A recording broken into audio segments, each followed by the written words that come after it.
Hi, I'm Tom Bohjalian, Executive Vice President and Head of U.S. REITs at Cohen & Steers.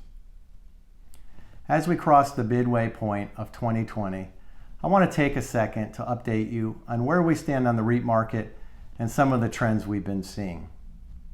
Many of our institutional clients have allocations to real estate through both private funds and listed securities.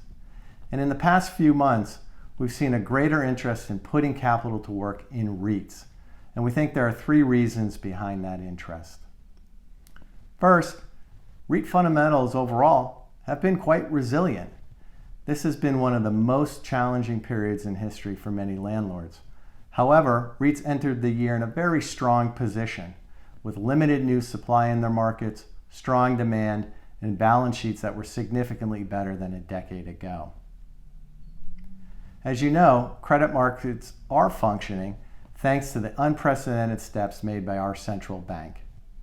And as we get a clearer picture of what's happening on the ground, we are seeing rent collections average more than 90% across most property sectors, except for hotels and retail.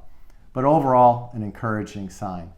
So despite these challenges, we think most REITs will be fine. Although, of course, there will be winners and losers. Second, the downturn has resulted in attractive valuations. When we compare REIT and broader equity cash flow multiples, we see discounts that are materially wider for REITs than historical ranges. And with bond yields at near all-time lows, REITs offer a significant income advantage relative to fixed income. But there's an even more obvious indicator of value for investors who own both private and listed real estate. That is, REITs have already priced in a recession, whereas the value of private funds has barely budged, and that's because of the lag in appraisals and the lack of property transactions.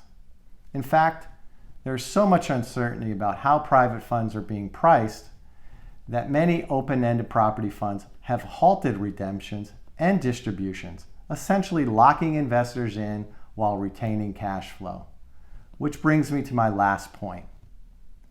The gap between listed and private market values is creating an arbitrage opportunity in REITs. Because REITs are liquid, investors can take advantage of the current distress in an immediate way. Meanwhile, private market values are expected to decline over the next several quarters, while REIT prices have started to recover from their March lows in anticipation of the economy's gradual reopening. Investors who keep an eye on both listed and private real estate can potentially capitalize on this opportunity. So to recap our thoughts, REIT fundamentals are in good shape overall and demand is recovering. Valuations are attractive and there are opportunities to take advantage of the disparity in listed and private market values.